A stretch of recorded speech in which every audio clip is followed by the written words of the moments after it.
Welcome in. It's fantastic to have you sitting down with us today for another custom-tailored deep dive. Yeah, really glad you're here with us. We have a really fascinating stack of notes in front of us today, anchored by a comprehensive historical overview from Wikipedia, and it focuses on a truly defining moment in the early days of World War I.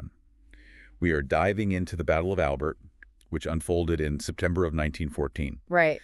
But if you are suddenly worried that this is going to be a dry academic recitation of troop numbers and dates, Please don't be.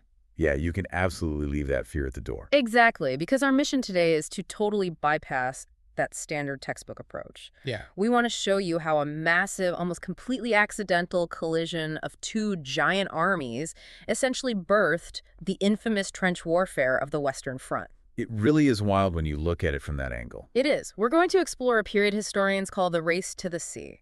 And we really want to reveal the hidden, frantic logistical wars that were happening right behind the lines. Right, because these were battles fought not just with artillery shells, but with domestic telephones, Yes. Captured civilian trains. intercepted wireless signals. It's a story about how the incredibly mundane mechanics of moving people from point A to point B completely upended the grand, sweeping strategies of military geniuses. It really did. And to grasp this, I think we need to set the grand chessboard right. Look at what Europe looked like in mid-September 1914. Absolutely. So to do that, we have to talk about the immediate aftermath of the First Battle of the Aisne. Right. This was a massive, exhausting confrontation just weeks prior, and it essentially ended in a brutal deadlock. A total stalemate. You have the French and British forces on one side and the German army on the other. And they are just staring at each other across these dug-in positions. Both sides are coming to this incredibly harsh realization. Which is that they simply cannot punch straight through each other's defensive lines. The frontal assault is just no longer working. Right.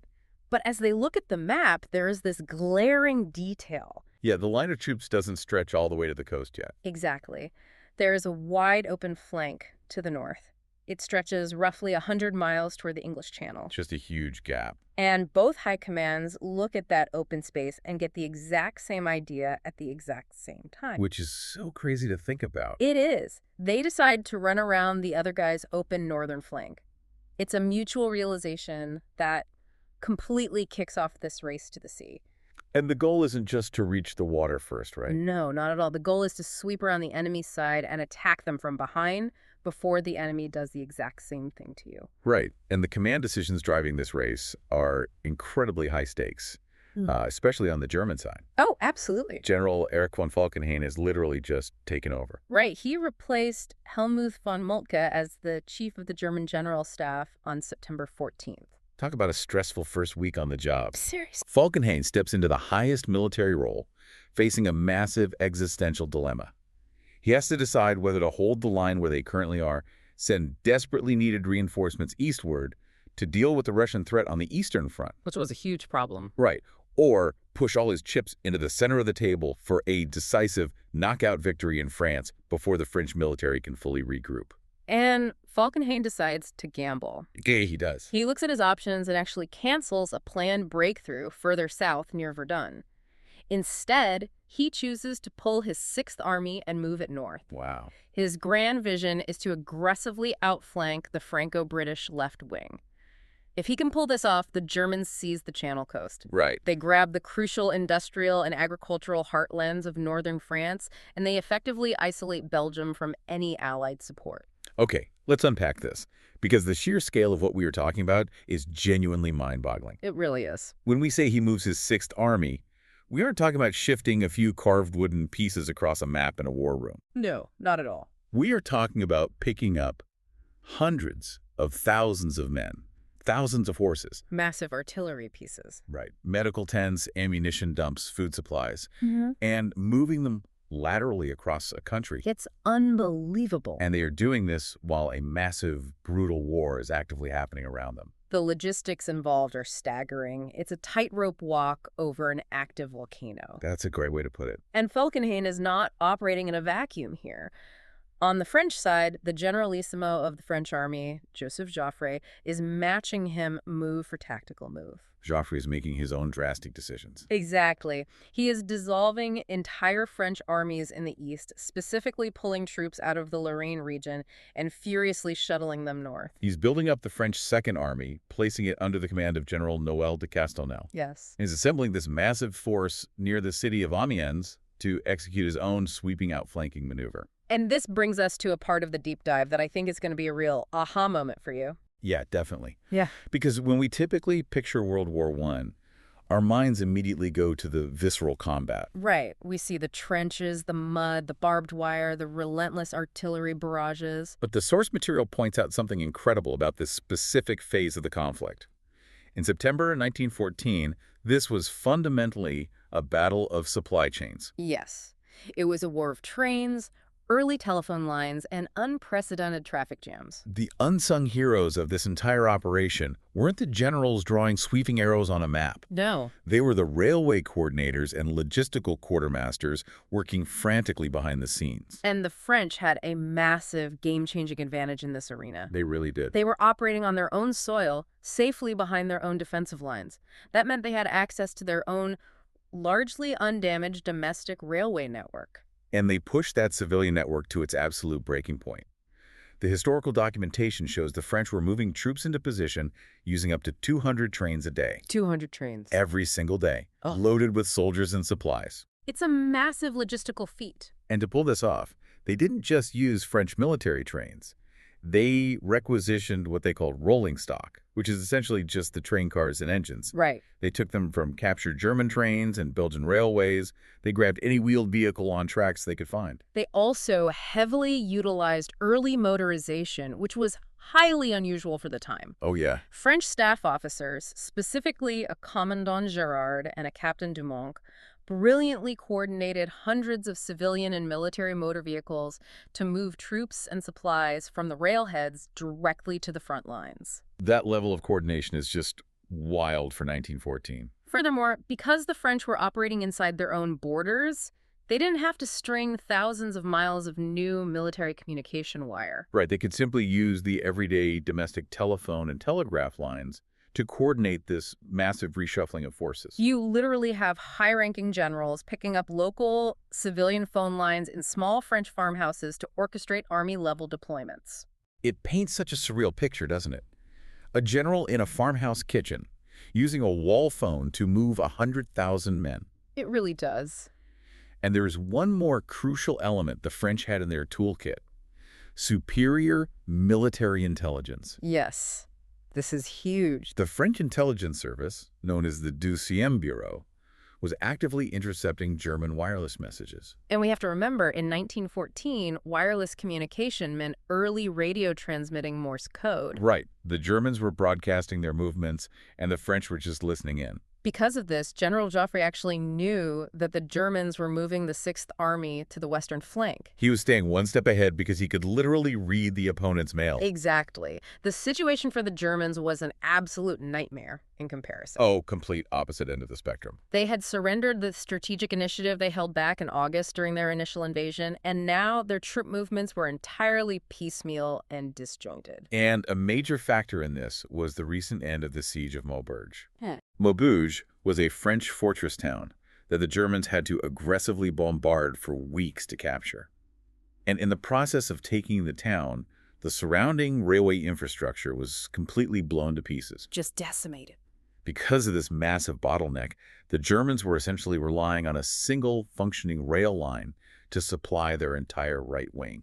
Let's ground that geography for a second because it really highlights how precarious this was. Please do. This single railway line had to run all the way from Trier, which is way back near the German border. Right. It snakes its way through Liège and Brussels in Belgium and then comes all the way down into northern France, ending around Valenciennes and Cambrai. We were talking about one single, heavily strained artery trying to pump the lifeblood of an entire invading force. And to make matters worse, the German 6th Army was traveling in the opposite direction along that exact same route to get to the new northern front. Oh, man. Because they had to share this single damaged track with regular supply trains, the Germans were strictly limited to running just 40 trains a day. Compare that 40 to the French running 200 trains a day. The math is brutal. It was taking the German military 4 full days just to move a single corps into position. And when the trains couldn't get the soldiers where they needed to be, the men just had to march. Yeah, they did.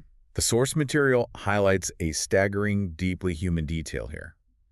It tracks the journey of the German Eighth Corps. This part is just rough. Because of broken tracks and long rail detours, these men had to make a 50-mile forced march on foot from the city of Reims just to arrive at the battlefield at Ham on the evening of September 23rd. Just brutal. I want to slow down and really think about what that means. 50 miles on foot.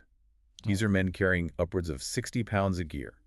Rifles, ammunition, entrenching tools, heavy wool uniforms. And they have already been fighting a grueling war for over a month at this point. Exactly. They're dealing with blisters, exhaustion, poor rations, and they have to march 50 miles just to reach the starting line of the next battle. And unlike the French, those exhausted German soldiers were marching blind. Right, because they didn't have the intercepts. The Germans didn't have a sophisticated system for intercepting French wireless communications. They were relying almost entirely on reports from cavalry scouts and spies on the ground. And the historical notes show those reports were frequently delayed, contradictory, or just completely incorrect. What's fascinating here is how these completely mundane logistical factors entirely dictated the strategic initiative. Yeah. The number of available train cars, a blown-up stretch of rail in Maubeuge, the physical speed limits of a forced march. Falkenhayn's grand design was being choked to death by a lack of infrastructure. It was stripping the Germans of all the momentum they had built up. Exactly. Here's where it gets really interesting, because you have these two massive armies, both desperately trying to run around each other, both plagued by these insane logistical hurdles. And neither side realizes exactly where the other one is. Right. And it results in what is essentially an accidental head-on collision. As we move into late September, specifically the days between September 25th and the 29th, the geography of the Somme River Valley becomes the stage for this collision. Neither side is actually expecting a head-on fight in this specific area. Not at all. On September 25th, General Castelnau's French Second Army is advancing steadily east from Amiens. They are moving through rolling hills and small farming villages, expecting to sweep around an open northern flank. But instead, they violently smash right into the German Sixth Army, which is attacking west in its own desperate attempt to outflank the French. It's like two sprinters rounding a blind corner from opposite directions, running at full speed, and just plowing directly into one another. That's exactly what it was, and the fighting immediately shifts from grand maneuvering to incredibly intense, localized, and brutal combat. Yeah, the sources say the Germans managed to cross the Somme River south of a town called Péronne. You have hardened Bavarian divisions pushing aggressively through small, quiet French villages like Comblère and Montauban. They were driving westward, completely fixated on trying to reach the English Channel and roll up the French line. By September 28th, the Germans launch a major coordinated attack right down the old Roman road. And this road is significant because it's a perfectly straight, ancient route pushing from Bapaume, aiming directly for Albert and Amiens. It is a straight shot toward the Ancre River Valley, and the Germans want to use it as a highway to just keep rolling west. The French are caught off guard, but they manage to scramble and form a hasty defensive line. It stretches from the village of Maricourt up through Fricourt and over to Thiepval. And it is crucial to understand that this isn't a pre-planned, deeply fortified line with concrete bunkers. No. This is a desperate, chaotic, hold-them-here-at-all-costs situation. The fighting centers around these small towns. The combat around the village of Fricourt is particularly savage. On September 29th, the German 28th Reserve Division actually manages to capture Fricourt after heavy losses. But capturing the village is where their forward momentum completely dies. The source material notes that the French rained down so much intense small arms fire and artillery on Fricourt that the Germans are completely pinned down inside the ruins of the village they just took. The French even launch a fierce counterattack the very next day and almost take the village back. Both sides are just throwing everything they have into this tiny patch of land, and neither side's line is breaking. And this brings us to the crucial turning point, not just of the Battle of Albert, but arguably of the entire First World War. Yeah, this is the moment. Overnight, on September 29th, there is a sudden lull in the fighting. The adrenaline wears off. Both the French and the German infantrymen are absolutely, fundamentally exhausted. They've been marching for days, some of them 50 miles on foot. They have been fighting intensely without sleep. And their supply lines are stretched to the absolute breaking point. The commanders on the ground realize their men physically cannot advance another inch. So what do? The soldiers just drop where they are, and they pull out their entrenching tools. And they begin to dig. They are just haphazardly scraping holes in the dirt to hide from the sniper bullets and the shrapnel. They aren't surveying the land to pick the best tactical high ground. Yeah. They aren't carefully mapping out interlocking fields of defensive fire. They are digging in right where the opposing lines happen to start moving. In many cases, this meant digging trenches in terrible, easily targeted, low-lying positions that would flood with rain. But they have no choice. They just need cover to survive the night. Right. If we connect this to the bigger picture, this exhausted, desperate, haphazard digging in poorly defended ground is the literal birth of the static, unmoving trench lines that would define the rest of World War I. This accidental collision at Albert is the exact moment the war stops moving across the map and goes permanently underground. It is deeply haunting to think about. Millions of lives over the next 4 years would eventually be defined by lines in the mud that were drawn simply because exhausted soldiers were too tired to take another step on the night of September 29, 1914. The aftermath of this collision forces an immediate change in tactics on both sides, doesn't it? It does. The French command realizes they don't necessarily need a lightning-fast, decisive victory right here. General Joffre adapts. The French start adopting much more cautious infantry tactics. Exactly. They begin prioritizing the use of terrain and cover to reduce their casualties. Joffre centralizes control of his forces to ensure the army stays intact, focusing on conserving his men rather than throwing them away in pointless frontal assaults against dug-in German positions. And the Germans are dealing with the opposite problem. The sources show their army commanders were constantly trying to follow contradictory, confusing plans from high command. The right hand didn't know what the left hand was doing. Largely because their communication lines were so strained and their wireless codes were compromised. What you end up with at the Battle of Albert is a massive, bloody stalemate. Neither side achieved their grand outflanking victory. Falkenhayn didn't reach the English Channel. And Joffre didn't roll up the German northern flank. So what does this all mean? If Albert ends in a tie, and the troops are dug in, what happens next? The race just keeps going. The armies can't move forward, so they move sideways. By early October, immediately after the lines freeze around Albert, the outflanking attempts just shift further north. Both sides start looking toward the towns of Arras and Lens. They start pulling in cavalry divisions, trying to use horses to move faster, desperately trying to get around that ever-extending edge. Joffre even has to create a brand new 10th Army just to handle the northern pressure. The meat grinder just moves north, frantically searching for an open flank that keeps disappearing over and over. Until both armies literally hit the beaches of the English Channel and run out of land. It is a profound and heavy piece of history, especially when you realize how much of it hinged on things that technically have nothing to do with combat. And for you listening, I think that is one of the biggest takeaways from today's deep dive. The Battle of Albert is this incredibly stark reminder that grand, sweeping visions and aggressive, brilliant strategies can be entirely undone by something as incredibly simple as a broken railway track in Maubeuge. Or a telegraph operator intercepting a radio message. It is a masterclass in how logistics, infrastructure, and the ability to adapt on the fly often completely trump sheer military force. It is a sobering reality check about the mechanics of human conflict. And it leaves us with something very relevant and perhaps a bit unsettling to consider today. I agree. It leaves you wondering about the permanence of temporary choices. Those exhausted soldiers on the night of September 29th dug haphazard holes in the mud just to survive a few hours until morning. It was meant to be temporary cover. But those hasty, exhausted decisions effectively drew the borders of a 400-mile-long graveyard that would stand unmoving for 4 years. Exactly. How many temporary fixes in our own lives, in our businesses, or in our modern societies end up quietly cementing themselves into place, becoming the permanent, unmoving trenches we are forced to live in long after the initial crisis has passed? That is definitely something to chew on long after we wrap up here. We're so glad you could sit down with us to explore the Battle of Albert. Keep questioning the history around you, keep learning, and we will catch you on the next deep dive.